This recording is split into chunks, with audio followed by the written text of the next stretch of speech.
couple of updates from President Trump and the ongoing conflict in Iran, which they said would last 4 weeks. Four, the number four, not 4 weeks. And some concerning updates from President Trump today. And I do know, I think there's a little bit of posturing here, but I do think it's concerning when anytime you start talking about boots on the ground. We've already lost several American lives in this conflict, which makes it very different than the last time with Iran. It also makes it very different than the other military operation where we snuck in under the cover of night and plucked that guy out of there. This time now, Americans have lost their lives, and that's an undeniable fact, which changes the equation for a lot of people like me who were cautiously optimistic that this would be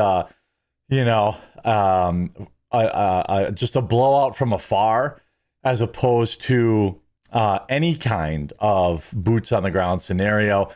I get why he can't rule it out, because you don't want to tell the enemy that, like, well, I'm not going to do that. So I get that, but this is interesting. Let's first talk about some of the casualties that have happened. President Trump broke his silence yesterday on the first U.S. casualties in the Iran war over an exclusive phone interview with the Daily Mail. 3 U.S. service members lost their lives in the fighting. They've yet to be identified publicly. They're great people, the president said. And you know what? We expect that to happen. Unfortunately, could happen continuous. It could happen again, which again, I think really adds a lot of fuel to the, Americans shouldn't be dying for, to free the Iranian people. If you were just going to fire missiles in there, that's something that I would reluctantly have been on board with. Boots on the ground, I absolutely do not support. We have plenty of missiles. We have plenty of, stealth bombers and F-15s. And I am very, very concerned about that. We'll get to that in a second. We've done pretty well, he noted, adding, but they're great people with outstanding records. Trump also revealed a potential timeline for the war with Iran, suggesting the fighting could go on for the next 4 weeks. It's always been a 4-week process. We figured it would be 4 weeks or so. It's always been about a 4-week process. So as strong as it is, it's a big country. It'll take 4 weeks or less, the president explained. He said he hasn't been surprised by any of the outcomes of the strikes thus far. I think it's going as planned. We took out their entire leadership so far more than we thought. Looks like 48 of them, he answered. The president remained open to more talks with Iranians, but couldn't say if it would happen anytime soon. I don't know, he answered. They want to talk, but I said, you should have talked last week, not this week. And part of that is true. Part of that is the F around and find out aspect of it. I assume there was some level of negotiation going on behind the scenes for, some serious, amount of time. But the time to talk is over now. The president spoke to the Daily Mail from his Mar-a-Lago resort, where he's been hunkered down since ordering the strikes. He vowed to avenge the U.S. troops killed in the war with Iran and issued a new ultimatum to the enemy and implored America to back his battle for freedom in his second address to the nation in 48 hours. America will avenge their deaths, delivering the most punishing blow to the terrorists who have waged war against basically civilization, Trump said from his Mar-a-Lago resort on Sunday after the deaths of 3 service personnel in Kuwait. Now, I don't know if that was the friendly fire ones. I'm not totally sure. I don't think so. I think the F-15, those were also friendly fire, but I don't think those pilots passed away. Trump told Iran's leaders to give up the fight, which has exploded across the Middle East with missiles raining down on Israel, Arab states, including Saudi Arabia, Bahrain, and the UAE, and on military bases in the region. These intolerable threats will not continue any longer. I once again urge the Revolutionary Guard, the Iranian military police, to lay down your arms and receive full immunity or face certain death, the president said. He urged the Iranian people to rise up and overthrow the Islamic regime, be brave, be bold, be heroic, take back your country. I mean, sure. I don't know that you just let their military lay down their arms and walk away. I'm not sure. I think you probably have to eliminate them. I don't know. But now 1 hour ago, he put out this address, which we'll look at the response to. Over the past 36 hours, the United States and its partners have launched Operation Epic Fury, one of the largest, most complex, most overwhelming military offensives the world has ever seen. Nobody's seen anything like it. We have hit hundreds of targets in Iran, including Revolutionary Guard facilities, Iranian air defense systems. Just now it was announced that we knocked out 9 ships plus their naval building, all in a matter of literally minutes. Iran's formerly supreme leader, Ayatollah Khamenei, is dead. This wretched and vile man had the blood of hundreds and even thousands of Americans on his hands and was responsible for the slaughter of countless thousands of innocent people all across many countries. Last night, all over Iran, the voices of the Iranian people could be heard cheering and celebrating in the streets when his death was announced. The entire military command is gone as well, and many of them want to surrender into saving their lives. They want immunity. They're calling by the thousands. Combat operations continue at this time in full force, and they will continue until all of our objectives are achieved. We have very strong objectives. They could have done something 2 weeks ago, but they just couldn't get there. Earlier today, CENTCOM shared the news that 3 U.S. military service members have been killed in action.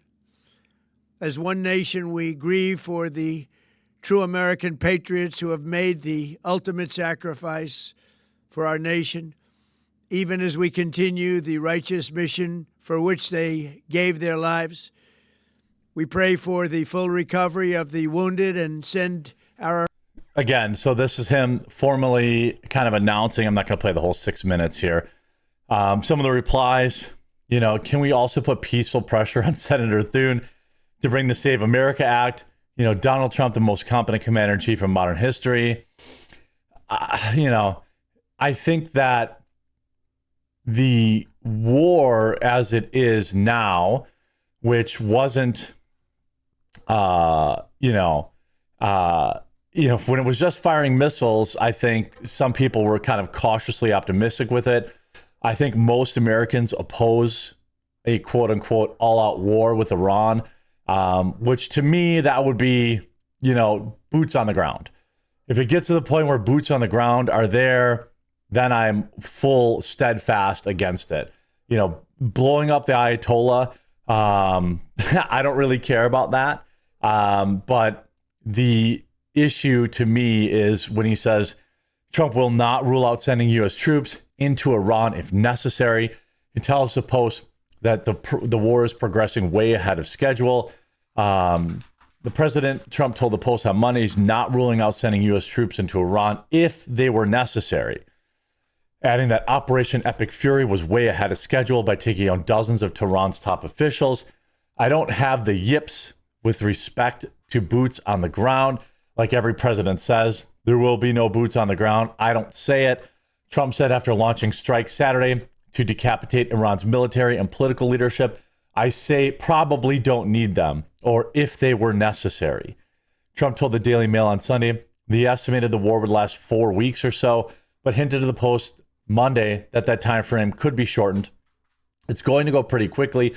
We're right on schedule, way ahead of schedule in terms of leadership. 49 KIA killed, and that was, going to take, we figured, at least 4 weeks, and we did it in a single day. I mean, again, we talk about, I think that he's just saying, I'm not ruling out boots on the ground because that's just a strategic thing. If you say out front, right up front, hey, I'm not going to have boots on the ground, then you're telling your enemy ahead of time they never have to worry about that. So to me, I think quote unquote panicking over that is, I think it's extraordinarily normal to be very concerned when you hear that, just like I am. But I'm hoping this is just him kind of, playing the negotiation thing, saying like, look, I don't know, we can't rule it out, Now, Reuters Ipsos poll conducted Saturday and Sunday found that just 27% of Americans approve of the strikes, while 43 disapprove and 29% were not sure. Polling ahead of the strikes showed similar minority support for a possible war. I think the polling is very good, he said, but I don't care about the polling. I have to do the right thing. I have to do the right thing. This should have been done a long time ago, Trump said. So Trump says, I don't care about the polling, which is very odd for him. He definitely cares about the polling. Doing this right before midterms, pretty wild.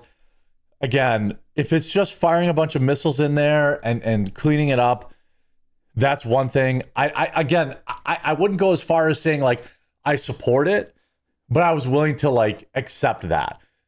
Once you roll in, once you bake in any possibility of boots on the ground, now I'm very, very concerned. But I really think this is just him negotiating. I really think that this whole conflict will probably be over this week. It's not going to last anywhere near 4 weeks. I can't imagine. I just can't imagine there's enough targets to blow up to last 4 weeks. I can't imagine Iran, getting attacked from all sides right now. Even Saudi Arabia, I'm not sure that they have anywhere near the appetite to take on 4, 5, 6 countries at one time. Their leadership has been completely decimated.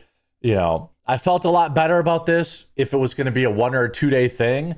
But I guess it's going to take a little bit of time, which I suspect, I understand.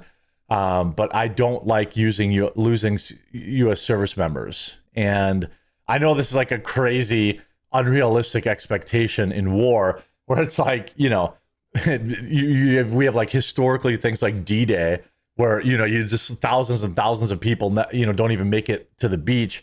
Now it's like, well, if we lose one, it's like, oh man.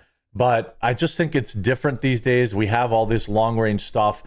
And this says they succumbed to injuries. The 4th person initially listed as seriously wounded back from the attack targeting Kuwait. So all these soldiers were hit in Kuwait, it looks like. And, I pray that is the end. I pray that we do not lose any more American soldiers or U.S. citizens, because we have, these Terry cells in America that seem to be getting nice and activated. I hope you're informed by this video. Keep it locked in here. I will keep you updated and try to cut through some of the sensationalism and just report straightforward facts when I can.